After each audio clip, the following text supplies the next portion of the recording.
yesterday we have learned about the LS of kidney. So I hope you really watched the complete video and also got some good information about the kidney and all, right? So now today we are going to see the renal system. Okay, we are going to see the renal system. Renal system is nothing but the excretory system, whereas there we have seen only one kidney and that too only half of a kidney. But whereas here we'll see the complete system, excretory system, which is nothing but the renal system, which is based on the kidneys and also.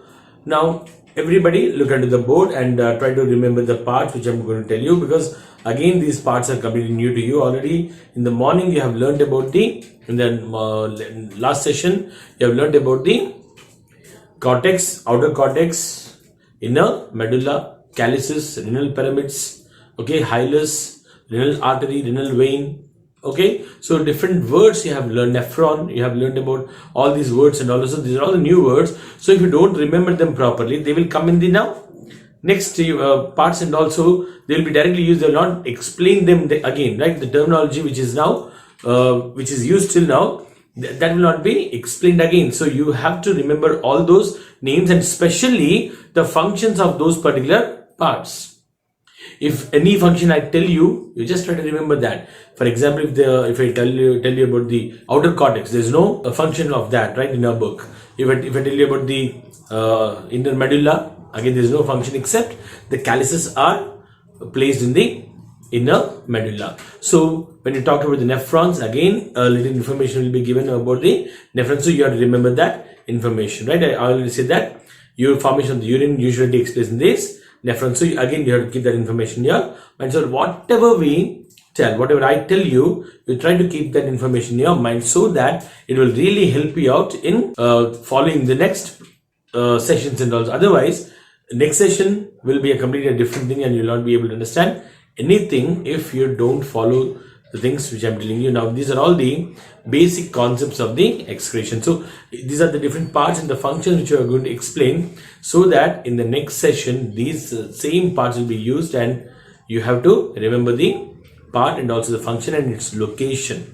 Okay, so now we'll go to the renal system. So we already know that how many kidneys are there? There are two kidneys. Okay, and these two kidneys are bean shaped kidneys, right? These two are bean shaped kidneys. Okay, now already we have seen that this particular part is the outer cortex and this one is the inner medulla. And whereas what you can see here, you can see the calyces here, right? The pyramid like structures which are called as the calyces, and these are present here in the medulla, right? That is the inner medulla. Okay, and also we have seen that this particular part will be the hilus and this one is the pelvis. Okay, the broader part we have seen here is the pelvis. Now this is the outer cortex, right? This is the inner medulla, and what are there here there are the nephrons, right? In the renal pyramids or the calyces, there are nephrons, right? Around there will be some 8 to 18 calyces are present in one kidney. So the number will be around 8 to 18 calyces like this will be present in each kidney. Okay, so it depends on the number. So basically we have seen that this is having the bean shape. Okay, and also the kidney is reddish brown in color, and whereas when you see the longinal section, the inner part will be what? It will be reddish brown and that too a bit pale in color, but whereas the inner one, it will be very, very dark in color. Okay, so now here this particular part will be called as the pelvis. The broader end which comes out from the kidney is called as the pelvis. So let me write here pelvis. Okay, and now already we have seen that there are two blood vessels, right? One entering into the kidney and second one coming out of the kidney. Okay, so now here we can see that there is a blood vessel which is called as the what? Renal vein. Renal vein. This renal vein is the one which is carrying which blood? It is carrying the deoxygenated blood from where? From the kidney into inferior vena cava, and that will carry it to the heart. Okay, so here, okay, now this is the renal vein, right? And then comes the renal artery. Renal artery here. This is the renal artery, okay, which carries the oxygenated blood, which comes from the systemic aorta,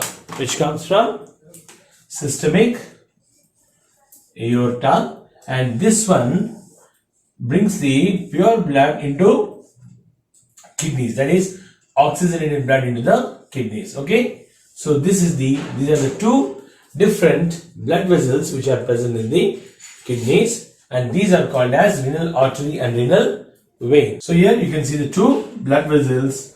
One is the renal artery and the next one is the renal vein. Okay, and now the place where they enter here, now you know this place is called as the hilus. It's called as the hilus. These are called as the calyces.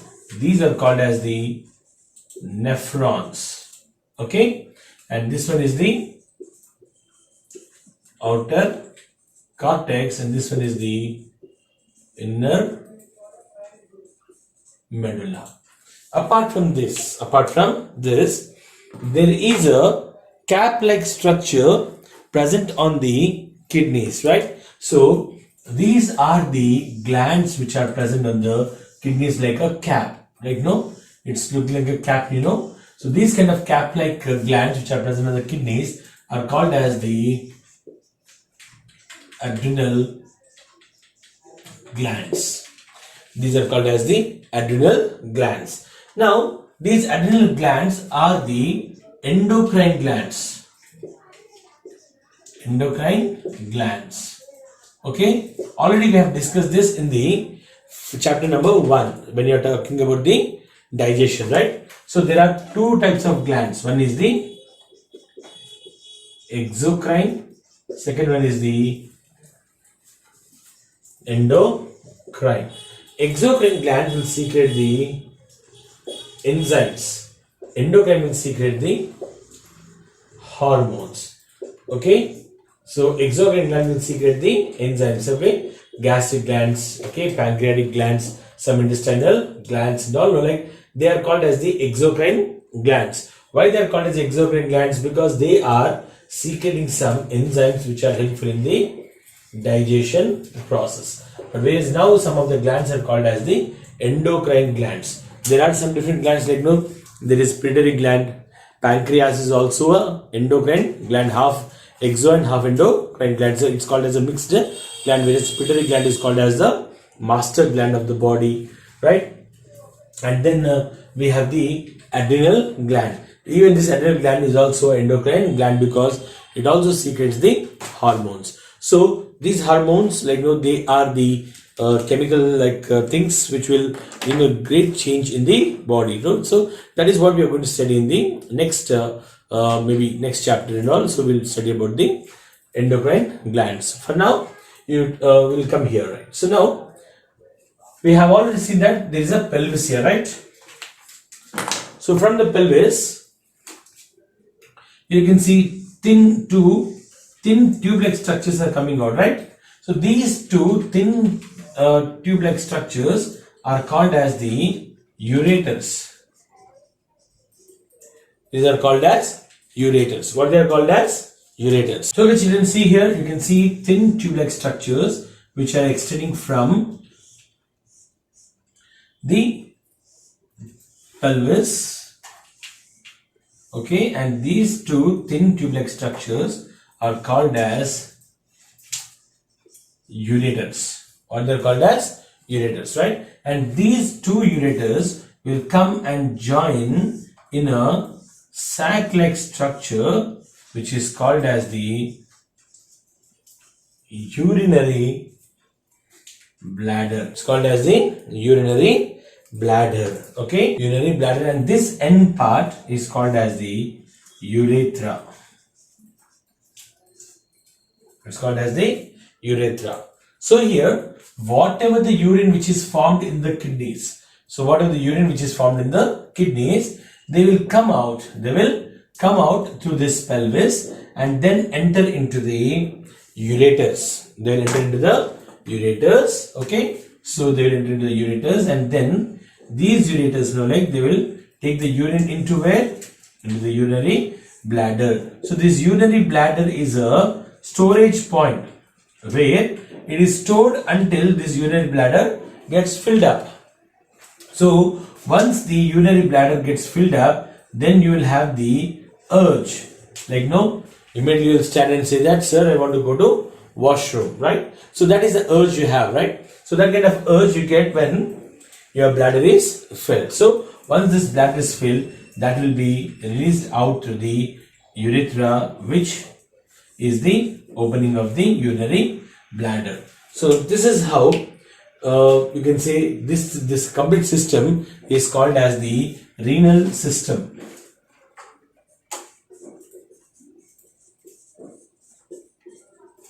Renal system. Okay. So ureter, urethra, and urinary bladder. Okay, these are the new terms today. So try to remember these new terms also. Okay, children. So now this is a very, very important part. Okay, you just try to remember them, because the next lesson and all, sometimes you'll be talking about all these parts, and also if they come, you should be able to remember them and immediately answer the or you can recall or recollect the things which are already discussed in this topics. And also by this we come to the end of the renal system. Okay, children. So the next topic is very, very important, that is structure of nephron, which appeared in maximum number of examinations. And also I want every one of you to pay a lot of attention when the structure of neuron is being explained. Okay, children. And also I may take a test in the structure of neuron and also renal system and excretory, that is LS of kidney. So all these three things, you should be completely thorough, so that whenever a question comes from this unit, you should be able to write those answers and all. Okay, children. So I hope I explained maximum. So what are the points what there in your textbook, and also we covered all of them. So now it's time for me to leave. Okay, children. See you all. Until then, have a great day. Take care. Bye.